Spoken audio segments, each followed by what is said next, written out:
युनेस्कोच्या दृष्टीने आमची परा जैसलमेरला जाऊन आलो होतो तिथली परिस्थिती बघून त्यानंतर परत आमची मेहनत झाली.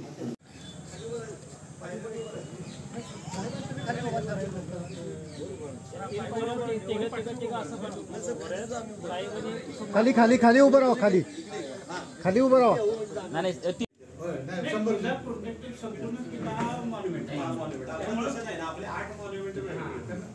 आपल्या 8 वेगवेगळे तसं तसं केलं त्याचं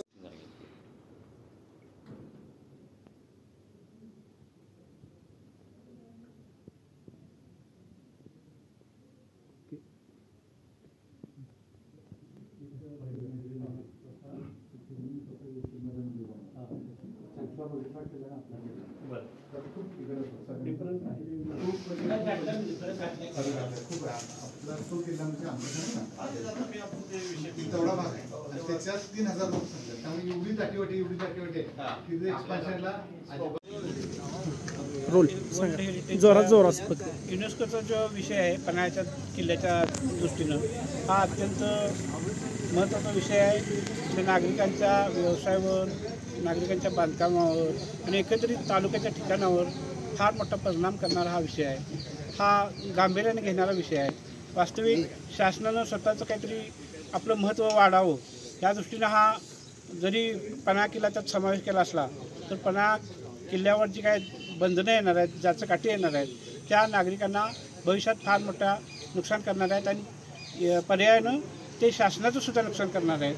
कारण आज अखेर या पन्हाळ्यावर नागरी वस्ती असल्यापासून पूर्वीपासून ताराराणीच्या अगोदरपासून या ठिकाणी नागरिक वस्ती आहे आणि त्यामुळे या प्रत्येक मॉन्युमेंटचं काळजीपूर्वक लक्ष या नागरिकांचं राहिलेलं आहे आणि म्हणून आज इमारती सुस्थितीच आहे. बाकीच्या किल्ल्यावर जर तुम्ही जाऊन बघितला, रायगड असून किंवा आणि कुठल्याही किल्ल्यावर जर जाऊन बघितला तर सगळ्या इमारती ह्या जमीनदोस्त झालेल्या आहेत. कारण तिथं नागरिक वस्ती नाही, नागरिक वस्ती राहण्यासारखी परिस्थिती नाही. त्याशिवाय आपल्या इकडचं वैशिष्ट्य म्हणजे पन्हाळा हा असा एकमेव किल्ला आहे की ज्या ठिकाणी ऐतिहासिक आणि थंड हवेचं म्हणजे दोन्ही असलेला हा मला वाटते भारतातला एकमेव किल्ला असेल की जिथं ऐतिहासिक पण आहे आणि पर्यटनाच्या दृष्टीने थंड हवेचं ठिकाण आहे.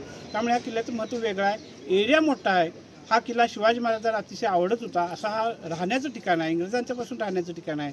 आज ह्या तुम्ही खरोखर 1978ला जो प्लॅन झाला होता त्या आर्किओलॉजीची महाराष्ट्राची मुख्य जे आहे टाउन प्लॅनची महाराष्ट्राची मुख्य आणि नगर परिषद यांनी बसून जो प्लॅन केला होता त्यामुळे प्रत्येक मॉन्युमेंटच्या पासून किती अंतर पाहिजे, त्या मॉन्युमेंटचं आडवं काय यायला नको या दृष्टीनं तटबंदीपासून फक्त 15 मीटरचा नियम होता आणि तोच नियम जास्तीत जास्त त्यांनी लागू करावा. अन्य बाकीचे सगळे नियम हे पन्हाळ्याच्या दृष्टीनं कमी करावेत, रद्द करावेत, तरच पन्हाळ्याचं महत्त्व वाढणार आहे, पन्हाळ्याचं पर्यटन वाढणार आहे. आणि युनेस्कोला हा नागरिकांचा फार विरोध आहे. तुम्ही लोकांना विश्वासात न घेता सगळं काम चालू आहे. मिटिंगा पहिल्या सुरुवातीला 1-2 मिटिंगा झाल्या, त्यात नागरिकांना बोलवलं होतं, नागरिकांना समजलं म्हणून नागरिक गेलेत. नंतर जे मिटिंग बोलली आणि मिटिंगमध्ये जे ठरलं होतं आणि मिटिंगमध्ये जे सांगितलं होतं कलेक्टर साहेबांनी असले किंवा आणि अन्य अधिकाऱ्यांनी त्याप्रमाणे ते कुठल्याही आर्किओलॉजीचे नियम सोडून दुसरे कुठलेही नियम लागू होणार नाहीत म्हणून सांगितलं. पण प्रत्यक्षात पाण्याची टाकी काढण्यासाठी सांगितली, टॉवर काढण्यासाठी सांगितलं. जकात नाका जो ऐतिहासिक पन्हाळ्याच्या नगरपालिका स्थापनेपासून जो ऐतिहासिक पन्हाळ्याचा जकात नाका होता तो काढून टाकला. रेस्ट हाऊसच्या आज गव्हर्नमेंट रेस्ट हाऊस जे आहे ज्या ठिकाणी संभाजी महाराजांचं सज्जाकुटीचं जे वास्तव्य आहे त्या ठिकाणचं जे गव्हर्नमेंट रेस्ट हाऊस आहे ते पूर्वीपासून फार वर्षापासूनच आहे, 100 वर्षापासूनच आहे. ते सुद्धा काढावं म्हणून प्रयत्न चालू आहेत. हळूहळू या ठिकाणी हे तालुका हलवायचा प्रयत्न गव्हर्नमेंटचा शासकीय लेवलला प्रयत्न काय चालू आहे का काय अशी शंका नागरिकांना निर्माण होत आहे. आणि म्हणून या सर्व नागरिकांचा या युनेस्को वर्ल्ड हेरिटेजला पन्हाळ्यात समावेश करण्यास विरोध आहे.